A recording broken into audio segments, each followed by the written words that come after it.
What is JEE? JEE इसको shortcut में JEE बोल देता है लोग, लेकिन एक्चुअल में JEE होता है। सबसे पहले इसका फुल फॉर्म की बात करें तो JEE का जे से ज्वाइंट, ई से इंट्रेंस, इस एग्जामिनेशन होता है, ठीक है ना। क्या है एक्चुअल में JEE होता क्या है? तो एक्चुअल में इंजीनियरिंग इंट्रेंस एग्जाम है। क्या है? इंजीनियरिंग इंट्रेंस एग्जाम है। किस किस कॉलेज में एडमिशन ले पाओगे, समझ में आया? करने का मतलब, मान लो जेई क्लियर कर लिए तो किस किस कॉलेज में तुम एडमिशन ले सकते हो? IIT, NIT, IIIT and CFTI, ठीक है ना, या इसको GFTI भी बोलते हैं, ठीक है। IIT का फुल फॉर्म क्या होता है? तो Indian institute of technology. NIT का फुल फॉर्म क्या होता है? तो नेशनल इंस्टीट्यूट, नेशनल का स्पेलिंग गलत लिखा हुआ है, बोलो भाई साहब, नेशनल इंस्टीट्यूट ऑफ टेक्नोलॉजी, ठीक। और IIIT की अगर बात करें तो Indian institute of information technology, ठीक है, Indian institute of information technology. और CFTI की बात करें तो सेंट्रल फंडेड टेक्निकल इंस्टीट्यूट, या इसी को GFTI बोलते हैं, गवर्नमेंट फंडिंग टेक्निकल इंस्टीट्यूट। समझ में आया? जेई का अभी बात करें तो जेई दो पार्ट्स में बढ़ चुका है, ठीक है ना। दो लेवल का एग्जाम होता है, एक होता है जेई मेंस, दूसरा होता है जेई एडवांस, ठीक है।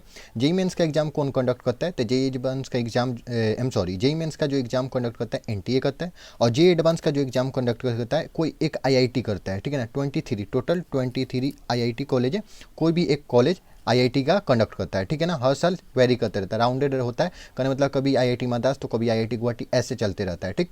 उसके बाद बात करें, सबसे पहले जेई मेंस का एग्जाम क्वालिफाई करो और 2.5 लाख रैंक के अंदर आओ, फिर जेई एडवांस के लिए एलिजिबल हो गए। इसका मतलब क्या है? देखो, कहने का मतलब है कि अभी जो प्रेजेंट में चल रहा है, सबसे पहले तुमको जेई मेंस एग्जाम क्वालिफाई करना होगा, उसके बाद तुमको जेई एडवांस में एलिजिबल हो गए। कब एलिजिबल हो गए? जब तुम्हारा जेई मेंस में रैंक 2.5 यानी 2.5 लाख से नीचे आ जाओगे, यानी 2.5 लाख से कम रैंक आएगा तुम्हारा, तब तुम जेई एडवांस के लिए अपेयर हो पाओगे, नहीं तो नहीं हो पाओगे। समझ में आया?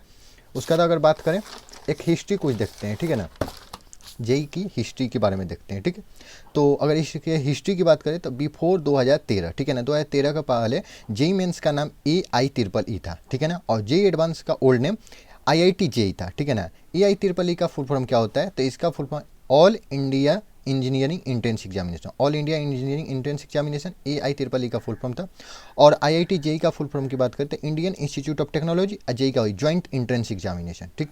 इसे कौन कंडक्ट करता था? तो उस समय वो CBSE कंडक्ट करता था, ठीक है, और इसको वही same to same IIT conduct करता था, कोई एक IIT कंडक्ट करता था, ठीक है। 2013 से पहले दोनों में से कोई भी एग्ज़ाम दे सकते थे। 2013 से पहले क्या था? हिस्ट्री की अगर बात करें तो तुम्हारा मन है AI EEE देने का तो दे दो, कोई दिक्कत नहीं है। तुमको NIT, IIIT, GFTI या CFTI बोलो, वो मिल जाएगा। IIT में देना था, ये तुम एग्ज़ाम नहीं दिए, डायरेक्ट तुम ये एग्ज़ाम दे सकते थे, कोई प्रॉब्लम नहीं है। पहले ऐसा नहीं था कि ये एग्ज़ाम दो, क्वालिफाइड हो, 2.5 लाख के अंदर आओ फिर ये दोगे, नहीं था। पहले था ये देने का मन है, ये दे दो, पास हो गए, सिंपल सा बात है, एडमिशन ले लो। ये देने का डायरेक्ट मन है, सिंपल डायरेक्ट IIT दे दो, एग्ज़ाम दो, सिंपल क्लियर हो गया, एग्ज़ाम दो, मतलब एडमिशन ले लो। ये देने की कोई कंपलसरी नहीं था, कोई दोनों में से एक दे सकते थे। उसका तो ये तो ओल्ड हिस्ट्री की बात हो गई, वो हिस्ट्री छोड़ो, प्रेजेंट में आओ। एक्चुअल में होता क्या? प्रेजेंट में तुमको सिंपल सा बात है, पहले जेई मीन्स क्वालिफाइड करना होगा, 2.5 लाख से नीचे रैंक लाना होगा, फिर जेई एडवांस का एग्जाम तुम दे सकते हो। प्रेजेंट की बात करें तो एलिजिबिलिटी क्राइटेरिया की बात करें तो सबसे पहले एजुकेशन क्वालिफिकेशन की बात करें तो क्लास 12 पास होना चाहिए या इक्वलेंट, यानी क्लास 12 का कोई भी डिग्री हो, क्लास 12 का इक्वलेंट हो, वो हो। उसका जेई मेंस में या तो तुम अगर PCM लिए हो, यानी फिजिक्स केमिस्ट्री मैथ, या PCB फिजिक्स केमिस्ट्री बायो, तो दोनों में से कोई भी लिए हो कॉम्बिनेशन, तो तुम जेई मेंस का एग्जाम दे सकते हो, कोई प्रॉब्लम नहीं। बट एक ट्विस्ट है, जेई एडवांस के एग्जाम के लिए तुम्हारा PCM होना कंपलसरी है, यानी फिजिक्स केमिस्ट्री मैथ, यानी math is a compulsory subject for the JEE advance examination. समझ में आया? उसका नेक्स्ट बात करें तो देखो, एक्चुअल में एकदम अच्छे से डिफरेंस जेई मेंस कब देख सकते हैं? या तो 12 में अपियरिंग हो, कहने का मतलब है कि 2000 मान लो अब भी चल रहा है, सिंपल सा बात है 25, तो 2025 में तुम 12 करोगे, ठीक है ना, तो 2025 में भी दे सकते हो, कोई दिक्कत नहीं है। या जेई एडवांस का भी बात करें, 2025 में तुम 12 का बोर्ड का एग्जाम दोगे तो जेई एडवांस का एग्जाम इसके साथ दे सकते हो। तुम्हारा रिजल्ट आए या ना उससे मतलब नहीं है, जब एडमिशन लेने जाओगे तब तक रिजल्ट आ जाएगा, तब सबमिशन करते हैं डॉक्यूमेंट्स का, ठीक है। जेई मेंस का मैक्सिमम अटेम्प्ट की बात करें तो 3 अटेम्प्ट दे सकते हो, वो भी कंजिक्यूटिव ईयर। कंजिक्यूटिव ईयर कहने का मतलब है कि लगातार, इसके ऊपर भी डिस्कस करेंगे। और इसमें जेई एडवांस की बात करें तो मैक्सिमम तुम 2 ही अटेम्प्ट दे सकते हो, वो भी कंजिक्यूटिव ईयर। एक एग्जांपल से समझते हैं, मान लो कि तुम 2027 में 12 पास किए, 12 पास कर लिए, तो तुम अपियरिंग में दे सकते थे, फिर 2028 में भी दे सकते हो, फिर 2029 में भी दे सकते हो, कोई टेंशन की बात नहीं है। 3 साल लगातार, ठीक है। जेई एडवांस की बात करें तो यहाँ पे कंजिक्यूटिव ओनली 2 ईयर है। 2027 में तुम 12 डन किए तो 2027 में तुम कर सकते हो, कोई दिक्कत नहीं, फिर 2028 में हो गया, दो इधर 3 इधर 2, ओनली 2, इधर जेई एडवांस में 2, ठीक है। इसके बाद कभी तुम जेई एडवांस का एग्जाम नहीं दे सकते। उसके बाद बात करें तो जेई मेंस का जो पेपर होता है एक साल में 2 पेपर होते हैं, एक जनवरी में होता है और एक अप्रैल में होता है, ठीक है।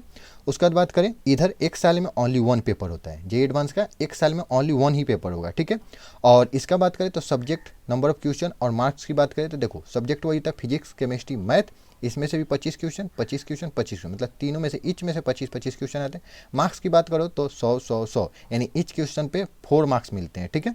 और कहने का मतलब 25 क्वेश्चन भी 2 टाइप में बटा होता है, 20 क्वेश्चन प्लस 5 क्वेश्चन। 20 क्वेश्चन जो होते हैं एमसीक्यू होते हैं, यानी जो तुम वो 4 ऑप्शन आते हैं ना, कोई एक सही होगा वो वाला हो गया। 5 इंटीजर मतलब ऑनलाइन बेस्ड होता है, सिंपल सा बात है, तुम जाओगे कंप्यूटर से, दोनों ऑनलाइन होता है, जेईई मेन जेईई एडवांस दोनों ऑनलाइन होता है। उसमें खाली बॉक्स छूटा होगा, वहाँ पे इंटीजर तुमको टाइप करना रहता है, सिंपल सा बात ये। या तो इंटीजर या तो जो तुम्हारा ये क्या आता है आंसर आ गया 5.23 तो तुमको मार्क करना होगा, ठीक। और इधर की बात करें जेईई एडवांस की बात करें तो जेईई मेंस के रिजल्ट के बाद या तो मई या तो जून में, सिंपल सा बात है, एक दिन में ही 2 पेपर होता है, एक दिन में ही 2 पेपर। और दिन कौन सा होगा तुम्हारा? संडे होगा। कैसे होता है? मेरे टाइम पे ये टाइम जो वेरी करते रहता है, नंबर ऑफ क्वेश्चन वेरी करते रहता है, ठीक है ना। मेरे टाइम में कैसे हुआ था मैं बताता हूँ। 9 से 12 फर्स्ट पेपर हुआ था, 2:30 से 5:30 सेकंड पेपर हुआ था, ठीक है। Number of question not fix, जो आईआईटी बनाएगा उस पर डिपेंड करता है, मार्क्स भी उस पर डिपेंड करता है, कितना मार्क्स बनाएगा, एकदम समझ में आया। उसका मोस्ट प्रोबली अगर मेरे पेपर की बात करो तो फर्स्ट पेपर में भी 54 क्वेश्चन आए थे, सेकंड पेपर में भी 54 क्वेश्चन आए थे, सारे में से 18 18 18, फिजिक्स में से 18, केमिस्ट्री में से 18 और मैथ में से भी 18, ठीक है। सिलेबस की बात ऑनलाइन मोड की बात कर रहे थे तो ये भी ऑनलाइन होता है, कंप्यूटर बेस्ड, ये भी ऑनलाइन, दोनों ऑनलाइन होता है, सिंपल सी बात है। इसमें भी एमसीक्यू, इसमें भी एमसीक्यू आता है, लेकिन वही इंटीजर टाइप का होता है कि तुम्हारा जितना एक रफ कॉपी मिलेगा तुम सॉल्व किए, उसका जितना मार्क्स है उसमें टिप करना है, मतलब टाइप करना रहता है। इसमें 5 गो रहता है, इसमें डिपेंड रहता है कि कौन आईआईटी बना रहा है, कैसे बना रहा है, मतलब किसी को पता नहीं रहता है, ठीक है। और सिलेबस की बात करें तो इसमें भी 11th और 12 का सिलेबस आता है और इसमें भी 11th 12 का सिलेबस आता है, ठीक है। तो आई होप तुम्हें समझ में आएगा। अगर तुम्हें जेईई मेन जेईई एडवांस का तैयारी करना है, ठीक है, सबसे पहले तो इसका पीडीएफ भी तुम्हें डिस्क्रिप्शन में मिल जाएगा। और जेईई मेन जेईई एडवांस का अगर तैयारी करना है तो एक चैनल का लिंक भी मिल जाएगा डिस्क्रिप्शन में, तुम वहाँ से क्लिक करके जाकर फिजिक्स पढ़ाई कर सकते हो, ठीक है। ओके, जय हिंद, जय भारत।